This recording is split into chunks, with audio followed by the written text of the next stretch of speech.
History isn't a story of progress. It's a safety violation with better costumes. 1. Medieval surgery, the original horror show. In the Middle Ages, medicine meant handing your organs to the local barber, because apparently the guy who trimmed your bangs also specialized in bloodletting and leg removal. Surgeons back then worked with rusty knives, zero anesthesia, and a prayer to Saint Don't Let Me Die. They believed infections were just demons trying to move in rent-free, so their solution was usually to cut more until everyone involved either fainted or ascended. And if you survived, congratulations. You were now proof that the treatment worked. It's a miracle anyone lived long enough to invent Band-Aids. 2. Victorian child labor. Because tiny hands fit everywhere. In the 1800s, kids weren't playing tag. They were crawling under steam machines to unclog spinning gears the size of Buicks. Factories ran 14-hour shifts, and the safety equipment was optimism. Bosses loved hiring children because they were nimble, cheap, and couldn't unionize without a nap. If a kid lost a finger, the company called it an inventory adjustment. Childhood wasn't a phase, it was a liability. The modern workplace might be soul-crushing, but at least your boss doesn't send you into the coal mine for your lunch break. 3. Ancient Rome's plumbing, powered by poison. The Romans were brilliant engineers. Aqueducts, heated floors, indoor toilets. And they also accidentally poisoned themselves with lead pipes. That's right. The empire that built the Colosseum was slowly losing its collective IQ every time they washed their hands. Wealthy citizens even sweetened their wine with sugar of lead, because nothing says luxury like a side of neurological damage. Historians argue this contributed to Rome's collapse, which means the empire didn't fall to barbarians, it fell to bad plumbing. 4. The Wild West, where safety was optional. The Wild West wasn't a time of freedom, it was a 30-year nationwide OSHA violation. Cowboys drank whiskey like it was filtered water, slept with loaded guns, and thought medical attention meant chewing on a bullet. Towns had gunfights at high noon because apparently dueling was their version of conflict resolution. Saloon doors didn't even close properly, so every shootout had an audience. And the doctors? They were either dentists, vets, or whoever owned the sharpest knife that day. Accidents were so common that dying of natural causes basically meant he wasn't shot this week. Even the trains were dangerous. They derailed more often than relationships on reality TV. The Wild West wasn't romantic. It was a time when men named Cactus Joe bragged about surviving dysentery twice and considered that a personality trait. The only law was don't die before payday, and even that was more of a suggestion than a rule. 5. Early radiology. The glow-up that glowed too much. In the early 1900s, X-rays were the hottest new miracle, literally. People lined up to see their bones, not realizing they were slow roasting themselves in radiation. Shoe stores even offered foot X-rays to check your shoe size because nothing says customer service like mild cellular damage. Scientists tested radium toothpaste, glowing water, and radioactive face cream that promised eternal youth and delivered early funerals. One factory, later nicknamed the Radium Girls plant, paid women to paint watch dials with radioactive paint. They were told to lick the brushes for precision. Their teeth fell out before management finally admitted, yeah, maybe that wasn't ideal. Meanwhile, company ads bragged that radium revitalizes the body. It did, just not in the way anyone hoped. The era's motto could have been, if it shines in the dark, it's probably bad for you. 6. The Great Molasses Flood of 1919. Boston, 1919. A giant tank of molasses exploded, sending a sticky tidal wave roaring through the streets at 35 miles per hour. Imagine a caramel tsunami devouring everything in its path. Horses, cars, and people got trapped in syrup like tragic pancakes. The disaster killed 21 people and injured 150, because apparently the early 20th century had a vendetta against dignity. The tank's owner had ignored warning leaks for years, because why fix a massive steel container full of boiling sugar when you can just hope it holds? Afterward, investigators found that the tank's metal was thinner than a cheap soda can. The smell of molasses lingered in the city for decades. Boston residents joked that on hot days, you could still taste history, which is probably the most disgusting historical tourism ever. The moral? Never underestimate the raw, unstoppable power of dessert. 7. Medieval armor, fashion that could kill you. Medieval knights looked heroic, but inside that armor, sweaty, suffocating misery. A full suit weighed around 60 pounds, basically CrossFit in metal form. On hot days, soldiers roasted alive in their own bravery. There were no zippers or ventilation, just steel, wool, and regret. Some helmets restricted breathing so badly that knights fainted mid-battle, waking up only when someone tried to loot their sword. Falling off a horse was basically a death sentence, not from injury, but because no one could lift you back up. And let's not forget bathroom breaks, which were more of a medieval gamble than a plan. After battles, the stench of cooked flesh under armor was so bad it made priests question their faith. History books call them noble warriors, but let's be honest, these guys were human pressure cookers praying for a breeze. 8. Victorian cosmetics, beauty by poison. In the Victorian era, beauty meant risking your life for that perfect glow, because nothing says radiant like arsenic powder and mercury lotion. Women bleached their faces with lead-based creams that slowly turned their skin gray and their health terminal. The pale, delicate look was all the rage, also known as the look of organ failure. Meanwhile, belladonna eye drops made pupils huge and vision non-existent, so you could look seductive while walking into furniture. Hair tonics contained ammonia strong enough to dissolve friendships, and lipstick was literally made with mercury. One beauty guide even recommended washing your face in vinegar mixed with ammonia for clarity. Spoiler: it clarified nothing except your life expectancy. In the quest for glamour, Victorian women became chemistry experiments that glowed, coughed, and fainted gracefully. Their motto? If it burns, it's probably working. 9. The Industrial Revolution, safety. Last, the Industrial Revolution gave us progress, factories, and about 40 new ways to die at work. Imagine a world where every building was a fire hazard, every machine wanted your fingers, and every boss said, "Hey, you'll be fine." Workers faced daily roulette with gears, belts, and steam pipes that exploded just to stay relevant. Factories were louder than a Metallica concert inside a blender, and the air was 90% soot, 10% regret. Safety gear? If you were lucky, your helmet was a soggy hat. Children worked 12-hour shifts cleaning under giant machines because they were small and replaceable. Even the rivers caught on fire from all the waste, and nobody thought that was a red flag. Meanwhile, factory owners bragged about efficiency, which usually meant nobody survived to take a lunch break. The Industrial Revolution wasn't just an era of innovation. It was the original Hunger Games for the working class. 10. Early aviation. The art of falling gracefully. When the Wright brothers first flew in 1903, everyone thought, "Great, we can finally conquer the skies." Then they realized conquering the skies meant constantly crashing into them. Early airplanes were made of wood, fabric, and optimism, usually flown by men who thought training meant wearing goggles and hoping for the best. Engines caught fire, wings snapped off midair, and turbulence was just God's way of testing aerodynamics. Passengers weren't safer either. In the 1920s, planes didn't have seatbelts, oxygen masks, or even enclosed cabins. You'd board wearing a trench coat and emerge looking like you'd been mugged by the wind. Pilots navigated using road maps, compasses, and pure guesswork, meaning wrong turn, often translated to different continent. Every flight was an adventure, every landing a gamble, and every survivor a potential aviation expert. When people say flying was glamorous back then, they forget it was mostly glamorous funerals. 11. Ancient Egyptian medicine. Mummies and miracles. Mostly mummies. Ancient Egyptians built pyramids that still baffle engineers, yet their medical system could kill you faster than the plague.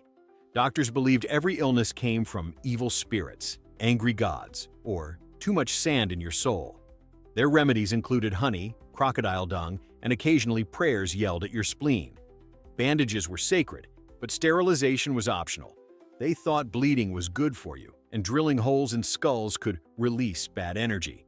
One papyrus even suggested using moldy bread for wounds, which, ironically, kind of worked because of natural penicillin.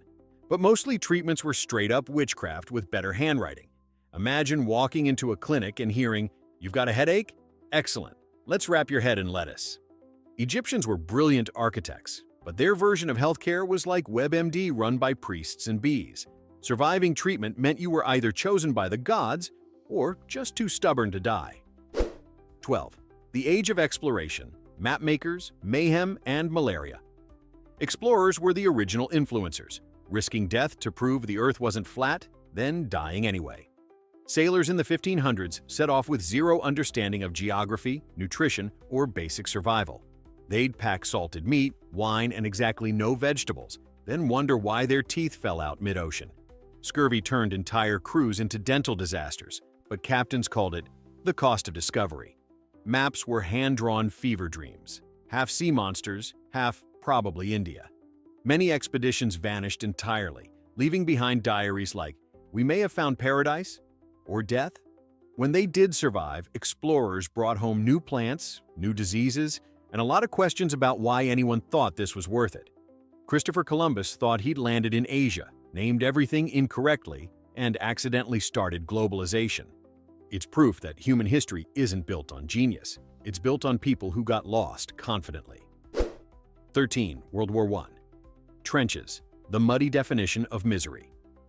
World War I soldiers didn't fight battles. They marinated in them. Life in the trenches was basically a 4-year camping trip in hell. The ground was pure mud, the air was poison gas, and rats grew big enough to qualify for the draft. Soldiers slept next to corpses, ate food that could double as building material, and fought off lice with the enthusiasm of men who'd given up on happiness. Every inch of land was bought with weeks of shelling and gallons of blood. And when you gained 20 yards, your commander called it progress. The phrase trench foot came from standing in cold, infected water until your toes gave up on existing. Letters home described the experience as unforgettable, which is polite code for "I'm traumatized forever." The war promised glory but delivered infection, fear, and existential dread. Basically the world's worst group project with bayonets. 14. The Black Death, Europe's worst makeover. In the 14th century, the Black Death swept through Europe like a dark comedy directed by chaos itself. Towns turned into ghost stories overnight. Doctors wore bird-beak masks filled with herbs, believing that lavender could stop a plague. It didn't. Their medical advice included bathing in vinegar, drinking mercury, or praying harder, all equally effective, meaning not at all. People blamed the stars, bad smells, and sometimes cats, which made things worse because the rats carrying the disease were thrilled to have fewer predators. The infection spread faster than gossip in a royal court, and if you caught it, your life expectancy dropped to "don't bother buying green bananas." The irony? The plague indirectly boosted the economy. Fewer workers meant higher wages for the survivors. Humanity basically hit the world's worst reset button. It was history's cruelest life lesson. Sometimes surviving just means you ran out of friends first. 15. Early dentistry, open wide and scream. Before anesthesia, visiting the dentist was like signing up for a live-action horror show. Cavities were filled with melted lead, abscesses were drained with kitchen knives, and tooth extraction was code for "bring a hammer." Medieval dentists doubled as barbers, meaning the guy trimming your beard might also yank your molar with the same pair of scissors. No gloves, no sterilization, just vibes. They didn't even have numbing agents, unless you count whiskey and screaming. And false teeth? Often made from the teeth of dead soldiers, because recycling was alive and well. Imagine smiling at a party knowing your grin once belonged to a guy from Waterloo. Even George Washington wore dentures made partly from hippo ivory, which sounds fancy until you remember how much that must have hurt. It wasn't dentistry, it was demolition. The only real medical advancement came when someone finally said, "Hey, what if we didn't use pliers?" 16. Firefighting in the 1800s, chaos with buckets. In the 1800s, firefighting was less organized heroism and more competitive arson management. Cities had rival fire brigades that fought each other, not the fires, to claim insurance payouts. If your house was burning, there was a chance 2 teams would show up just to brawl over who got credit. The first engines were horse-drawn wagons full of sweaty men and one bucket of hope. Water pressure was non-existent, hoses leaked like gossip, and half the city's water supply usually froze in winter. Firemen wore wool coats, leather helmets, and courage, lots of courage, because those wooden buildings went up like birthday candles. Some departments even used volunteers who'd been drinking all night, which made for spectacularly bad decision-making. When modern hydrants were introduced, it was considered revolutionary. Finally, something to spray besides each other. Early firefighters didn't just risk their lives, they risked everyone's property value. 17. The Great London Smog of 1952, when the air tried to kill you. For 4 suffocating December days in 1952, London turned into a gas chamber with good manners. The city's coal-burning habit met a cold weather inversion, trapping all the smoke in one thick, toxic blanket. Visibility dropped to 0. People couldn't see their own feet. Buses stopped. Cows suffocated in their barns.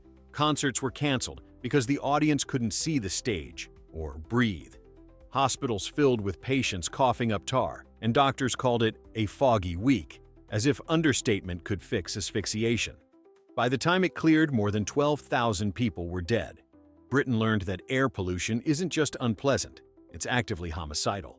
Parliament responded with the Clean Air Act, which, in true British fashion, politely suggested people maybe burn fewer toxic materials. The Great Smog was proof that civilization's progress sometimes comes with an expiration date, specifically yours. 18. Prohibition, America's booziest mistake. In the 1920s, America decided the best way to stop people from drinking was to make alcohol illegal. The result? Everyone drank twice as much. Overnight, the country turned into one giant speakeasy powered by jazz, bathtub gin, and bad decisions. Gangsters like Al Capone became millionaires selling bootleg booze, while the government chased them with laws written by people who clearly hadn't met Americans. Homemade liquor blinded thousands, but that didn't stop anyone. It just made parties blurrier. Meanwhile, police raided bars that reappeared the next night with new names and the same bartender. Doctors wrote prescriptions for whiskey as medicine, making hangovers technically a medical side effect. Prohibition was supposed to save the nation's morals, but it mostly funded organized crime and turned everyone into an amateur chemist. By the time it ended, the only thing truly sober was the economy. 19. Early cars, seatbelts not included, bravery required. When cars first hit the road in the early 1900s, safety was less of a priority and more of a suggestion. Seatbelts were seen as restrictive, airbags didn't exist, and windshields were made of glass that shattered like a murder mystery prop. Drivers wore goggles, gloves, and a prayer. Roads weren't paved. They were glorified dirt trails filled with horses, potholes, and the occasional cow. Cars didn't have turn signals, so people just waved their arms out the window like confused traffic conductors. Brake systems? Optional. Steering columns? Experimental. And forget crash tests. The test was whether you lived to tell the story. Manufacturers bragged about speed and power, which translated to explosive and unpredictable. Every drive was an extreme sport. Every trip, a coin toss between destination and disaster. But hey, at least gas was cheap, and insurance companies were still figuring out what a deductible even was. 20. The Triangle Shirtwaist Fire, the price of cheap labor. In 1911, a New York garment factory turned tragedy into a rallying cry for workers' rights. The Triangle Shirtwaist Company locked its doors to prevent employees from taking breaks, because heaven forbid someone breathe between sewing sleeves. When a fire broke out, over 140 women were trapped on the upper floors. Fire escapes melted, elevators broke, and workers jumped to their deaths to escape the flames. The youngest victim was just 14. The owners survived and were acquitted, proving that corporate greed was fireproof. Public outrage finally forced lawmakers to create workplace safety laws, but the price was paid in smoke and screams. It was one of those moments when America realized efficiency shouldn't mean burning teenagers alive. The building still stands today, a reminder that human progress often comes with scorch marks. 21. Nuclear testing in the 1950s, sunburns from space. In the 1950s, America was so obsessed with atomic power that we started blowing up deserts for fun. The Nevada test site became a tourist attraction. Hotels in Las Vegas even advertised front-row seats to the bomb. People picnicked on rooftops to watch mushroom clouds, sipping cocktails while radiation casually rearranged their DNA. Soldiers were ordered to march through fallout zones to see what would happen, which turned out to be cancer. Meanwhile, marketing geniuses tried to make nuclear energy sound friendly. Atomic soda, atomic beauty pageants, even atomic cocktails. It was like humanity collectively said, "What's the worst that could happen?" The answer arrived decades later in the form of glowing Geiger counters and government apologies. The atomic age wasn't just about power. It was about discovering that humans will literally play with fire if it looks cool enough on film. 22. The Chernobyl disaster, the power plant. That glowed too hard in 1986, Soviet engineers decided to run a late-night safety test at a nuclear reactor, because nothing bad ever happens after midnight. A few minor mistakes later, Reactor 4 exploded, creating the most catastrophic man-made disaster in history. The blast released 400 times more radiation than Hiroshima and turned an entire city into a post-apocalyptic ghost town. Officials initially denied it happened, even as the reactor was visible from space. Firefighters ran in with no protection, thinking it was just a small blaze. Their bravery saved others, but it cost them everything. Within days, radiation spread across Europe, contaminating crops, water, and the Soviet Union's credibility. Decades later, Chernobyl stands frozen in time, a haunting monument to human arrogance and bad scheduling. The lesson? Never run experiments on a Friday night shift when the reactor's feeling emotional. 23. Asbestos, the miracle material that tried to murder everyone for most of the 20th century. Asbestos was marketed as the ultimate invention, fireproof, durable, and cheap. Builders stuffed it into walls, ceilings, ships, and even baby cribs. The sales pitch was simple: it'll last forever. Unfortunately, so would the lung cancer. By the time scientists figured out asbestos was basically death glitter, millions had been exposed. Miners called it white gold, doctors called it mesothelioma, and corporations called it someone else's problem. Schools, offices, and homes became ticking time bombs of toxic dust. The cover-up lasted decades because admitting, "Oops, our miracle product kills people," isn't great for stock prices. When regulations finally came, the cleanup cost billions, and it's still not over. Humanity's greatest fireproof material turned out to be the perfect metaphor. It didn't burn, it just quietly destroyed you. Human history isn't a tale of progress. It's a blooper reel with better lighting. From poison makeup to atomic cocktails, we've proven one thing over and over. Curiosity might not kill the cat, but it sure keeps trying to kill us. Which of these disasters deserves humanity's Darwin Award? Tell me below, and try not to invent a new one tonight.